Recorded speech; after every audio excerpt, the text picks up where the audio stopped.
In the last video, I started with a pretty simple example using a player class and an instance of that player to first write the player object to a data file and then to read that object back into memory.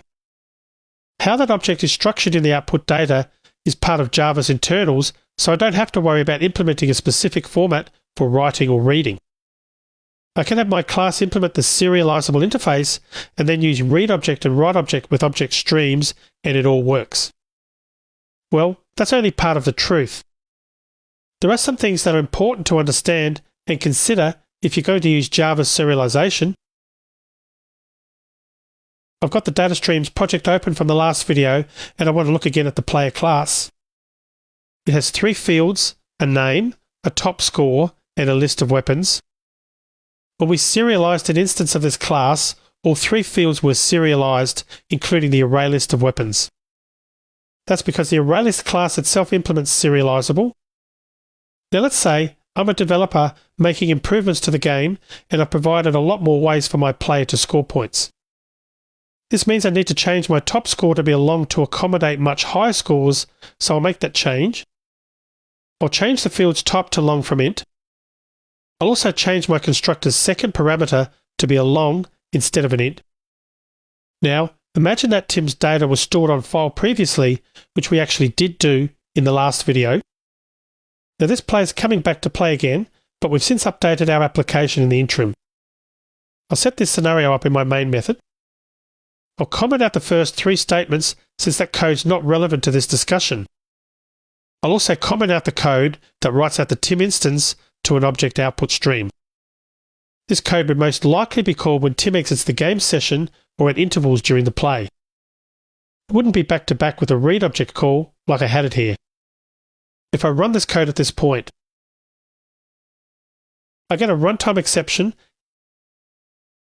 invalid class exception, local class incompatible. Notice here that the message is saying it found a serial version UID and it printed a great long number there, but the local class has a different value. What's a serial version UID and why are they so totally different here? The serial version UID field is a runtime field that the compiler will implicitly create if it's not explicitly declared for classes that are serializable. It's based on class details such as the number of fields, their types, and declarations. Changing a field, like we did in this example, will generate a different ID, which is what happened. When we read an object from a stream, the runtime checks the stored serial version UID. This is stored with the object written to our .dat file in this example and compared to the one contained within the compiled class file. If they don't match, then there's a compatibility problem and the runtime will throw this invalid class exception. In addition, it's possible that different compilers will generate this implied field differently. If you've got a new version of Java, for example, between writing the file and reading it, it's possible you might not be able to deserialize your data because of a mismatch in this implicitly generated ID. To ensure this doesn't happen, it is strongly recommended that you include this as a private static field as shown on this slide. I'll add this field to my player class and see if it fixes my problem. I'll make the value 1L because it needs to be a long. You can think of it as a sort of a version number for the class. If I run my code, I get the same error, only this time my local class has a serial version UID of 1. The IDs are still different though, so I can't deserialize this data. Let's revert the top score back to an int. I'll change my field back to an int and then my constructor parameter type. I'm going to also uncomment the line that writes my object and start this process over. I'll rerun that, and everything looks good. Both the write object and read object methods worked. I'll again comment out the write object call in my main method. I'll again change top score to a long in the field type and the parameter type of the constructor. I'll rerun my code. Unfortunately, this doesn't work either. I get a different exception message though, which tells me more specifically what the problem really is. I've got incompatible types for the field top score. The object I serialized with an int for the top score can't be reconstructed using a long instead. Now, maybe you thought this change was harmless. After all, an int value should fit into a long value, and your player's scores are all ints. But actually, you've broken each user's ability to restore their session data from a serialized file. This is a minor change in code with some ugly repercussions. It's very important to understand the rules you need to play by if you're going to rely on Java's serialization of objects. First, it's important to understand what constitutes an incompatible change. Some of the following items shown on this slide will invalidate your class and prevent you from deserializing. First, changing the declared type of a primitive field is an incompatible change. You've just seen an example of this. When I change my top score from an int to a long, this is one change that's flagged as an incompatible change. This is because of the way primitives are written, specifically taking up a certain width, and if that changes, reading the data in will either read too many or too few bytes. Deleting fields is another incompatible change. Changing a non-static field to static or a non-transient field to transient are also incompatible changes. When relying on default serialization, these changes are equivalent to deleting a field from the class. I'll be explaining what transient means shortly. There are other more complicated changes, such as moving a class within its hierarchy, changing the write object and read object methods after you've used them to serialize previously, and a few others.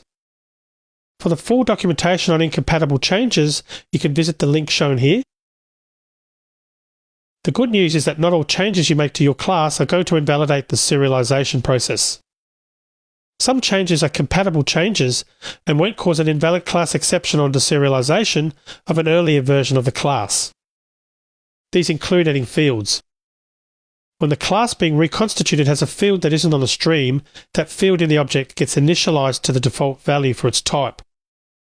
Adding write object and read object methods is another compatible change. I'll be showing you an example of these two methods coming up. Changing the access to a field is also okay. The access modifiers public, package, protected, and private have no effect on the ability of serialization to assign values to the fields. Changing a field from static to non-static or transient to non-transient are also considered compatible changes. These changes are somewhat equivalent to adding a field to the class. Earlier serialized classes, when deserialized, can simply ignore the new field. For the full documentation on compatible changes, you can visit the link shown here. Once again, I'll revert my top score field from a long to an int. I'll leave the parameter in my constructor the way it is. This time I'll add a field called big score, a long. I'll change my constructor to set big score to the top score argument.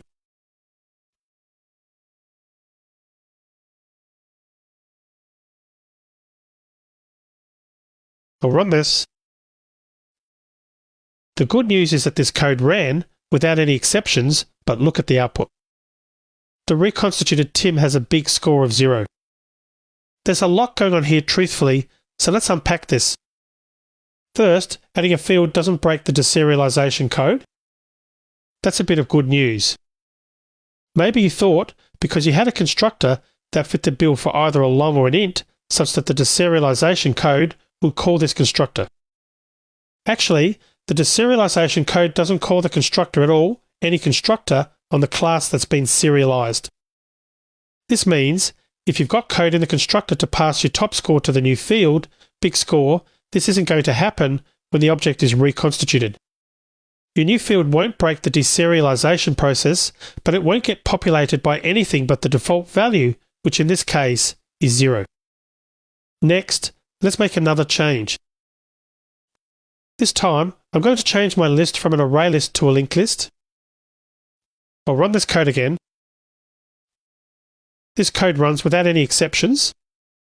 I can also see from the second statement that my collected weapons list has all the values that were originally written out. Does this result kind of surprise you? I serialized a field, an object using an array list, but successfully reconstituted that same object into a linked list collection instead. The reconstructed object seemed to take that change totally in stride. Even though I changed my list type, it was able to load up my collected weapons from the file just the same. If I show you that incompatible changes slide again, notice that the first bullet point says the incompatible change is when you change the declared type of a primitive field. What happens when it's not a primitive type is sort of complicated, and I won't get into it too deeply here. The serialization process for an object field includes information about the object's type and object supertype. For the ArrayList and LinkedList, they share a supertype, so the deserialization went smoothly here. I hope what you're starting to understand is that serializing objects and relying on Java's internals may seem convenient and easy. Let me caution you against leaning on it too heavily without a thorough understanding of what constitutes a problem. The default out-of-the-box serialization takes control of the process out of your hands. This can lead to problems if your class structure is going to be changing. I'm going to pause the video here and pick up in the next video. In that video, I'll talk about how to implement certain customizations, which are hooks into the serialization process that can let you control some or all of the process to manage some of these problems we've seen. I'll see you in that next video.